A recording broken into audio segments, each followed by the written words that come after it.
Alright, so I'm a little bit sick right now, and if I don't seem as enthusiastic as normal, that's the reason. I feel kind of shitty.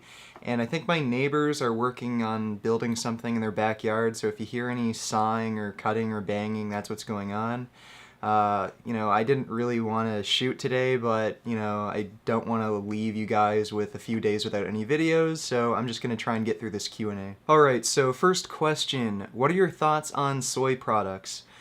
Soy is a healthy food. Like, sure, you can find some, processed soy products that aren't very good for you, but, whole edamame beans, tofu, tempeh, those are really good healthy sources of soy. Soy has a bad reputation for raising estrogen levels, which is just not true. Soy has phytoestrogens, not mammalian estrogens, so it won't affect your hormone levels in any way. The only real danger with soy is it can inhibit iodine absorption, so if you have a low iodine diet, then it could be a danger, but as long as you have enough iodine and you're getting it from things like sea vegetables, or if you're eating salt, which I don't really recommend because salt increases stroke, but as long as you're getting in enough iodine, soy is perfectly fine, so don't be worried about taking soy. Are you considering going to the Thai Fruit Fest or Woodstock Fruit Fest in the future? Do the haters ever get you down? And what's your favorite processed vegan food? Yeah, I'm planning on going to the Thai Fruit Festival next year. There's like an 80% chance I'm going, so, I'm saving up money just to make sure I can go, but you never know, something could happen, but, if everything goes to plan, I'm definitely going to go to the Thai Fruit Fest next year. Do the haters ever get me down? No, I literally don't give a shit what anyone really says to me, especially haters online. They can just go F themselves. They're faceless idiots on the internet. Why would I care what they think? And favorite processed vegan food? I don't know, that's hard to answer. There's so much good stuff. Like, if I'm just gonna peg out and eat shit, like on my birthday or holiday or something. But I really like going down to this vegan bakery. I'm gonna actually have a video about that in the next 2 days when I have my birthday. And they make amazing cupcakes. Okay, so this is kind of a long question, so I'm just going to paraphrase a bit here. And what this person is basically asking is, they found sources online that suggest higher fat diets promote more testosterone and muscle mass, and he just wants to know whether or not that's true. Well, there's sort of conflicting evidence on either side, but most of the studies that I've seen have shown that when you increase your fat intake, your total testosterone levels go down, but the amount of sex hormone binding globulin that you produce also goes down, so your free testosterone levels basically end up staying the same. And most of the research I've shown, it basically ends up being a wash compared to a higher fat diet and a low fat diet. But, there's stuff on either side, and when it comes to that, you know what? Just experiment and see for yourself. If you want to have more fat to your diet and see if that helps to benefit you and it helps build muscle mass, then try that out. Everyone's different, so just see what works for you. I'm vegan, and I very often get this from a lot of meat eaters. You do know that not milking cows harms them. I really want to know how you would respond to someone telling you this. Well, they do pump cows full of hormones to make them produce more milk, and if you don't milk them constantly, the milk will just fill up and it will actually hurt the cow, and it also makes them very prone to infections. I think some dairy cows do produce more milk naturally than others, and they do actually need to be milked very frequently. But the bottom line is the cows were forced to be pregnant in the first place, so if we weren't there impregnating the cows, then none of this would be an issue, so they're kind of just fucking stupid.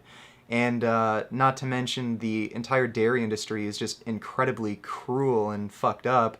Like, they're raping cows, forcing them to get pregnant, ripping their children away from them, murdering them, and then later murdering the pregnant cows once they can't, produce any more babies and milk. So that's just a nonsense argument. Yeah, if the cows are pregnant from our fucking doing, and we pump them full of hormones and shit that makes them produce more milk, and we don't milk them, yeah, it would hurt them, but the argument just makes absolutely no sense. It has nothing to do with the cruelty in the dairy industry. Do you have cheat days, and if so, what do you eat for it? I don't really have cheat days. I will, pig out and eat junk food on, special occasions, birthdays, holidays, stuff like that. And, I'll have all of it, like cookies, pizza, ice cream. Sometimes I go to a bakery and get those cupcakes like I was just talking about. But, generally I don't really cheat on my diet. Like, I'll treat myself to something that I don't normally have all the time. Like, I'll make nut butter and dip dates into it, every once in a while, maybe once, twice a week. But yeah, as far as cheating goes, that's basically it. I'll just have like nut butter with dates as a treat, basically, and yeah, I'll just go off my diet on holidays or in special occasions. What are your thoughts on other vegans on social media? Dog and Hammer, great. Do you think there are any that are on steroids but claim to be natural? Also, do you think that there are some vegans on social media who are merely exploiting new vegans for profit? I usually like most vegans on social media. They tend to be, yes, dog, we know. They tend to be really cool people and honest and open. And I'm going to make a video coming out soon about my favorite vegan YouTubers. And I haven't seen any vegans that are on steroids and lie about it and claim they're natural. I have mentioned vegans before that are on steroids for sure, but I don't criticize them for it because just merely taking steroids isn't a point of criticism. I have a problem with people who lie about it and try and use that whole fake natty thing to sell supplements. And yeah, there definitely are some vegans on social media who are trying to exploit new vegans for profit. I mean, look at friggin' David Wolf, fucking Doug Graham. So yeah, there are shitheads out there, but most vegans are pretty cool. Do you fear for your own safety since the Worst of the Fitness Industry series? Are you afraid that some of these meathead roid-raging lunatics or their fanboys are going to physically hurt you? No, I'm not afraid of getting hurt. Like, I doubt anybody's actually going to try and attack me in the first place, and even if they do, whatever. Like, putting things into perspective, I've been really badly injured plenty of times before. I've been through that all, and nothing anyone can do to me is worse than what the animals go through, so if somebody wants to try and attack me, then they can go ahead and do that. Rich Piana, Worst of the Fitness Industry. I actually wasn't planning on doing one of him because I actually really appreciate his honesty and openness about his drug use, but some of the things he said recently, I've actually really strongly considered it, and there's like about a 90% chance it's gonna happen. Is veganism more than a diet for you? You don't agree with using leather wool since you're vegan, right? Yeah, it's more than just a diet. I'm also in it for ethical reasons. I don't use wool, leather, shit like that. So yeah, I avoid all animal products I possibly can. How do I pass the cravings of eating so many vegan but very fatty foods like hummus, olives, fried potatoes, vegan mayo, and so on? Well, first of all, the best thing to do to quell cravings is to make sure you eat enough. Usually when you crave those very, very high calorie dense fatty foods, it's because you're just not eating enough, so make sure you get in enough calories. And there are also very low-fat, healthy versions of these foods. Like hummus, you can make your own low-fat hummus. Like, you can make a chickpea bean paste. Fried potatoes, you can make your own baked potatoes and, put ketchup on it and they taste just like French fries. Mayo, I don't know what a low-fat alternative to that is, but you can get creative. So there's a lot of different ways you can, find low-fat alternatives, but main thing is just make sure you carb the fuck up, just eat enough food in the first place. How do you deal with retarded and completely unsupportive family members who are so apathetic they most likely would have supported the Holocaust just like they support the current one? It really fucking sucks, like, so bad when family members are unsupportive and they just kind of fight against you through the whole process. In that situation, the best thing to do, honestly, is just to keep your head low. Don't try and get into fucking conflicts and arguments with them. Just, stay your own way and, maybe they'll just appreciate that and, leave you alone too. So kind of just go your own way and sort of lead by example.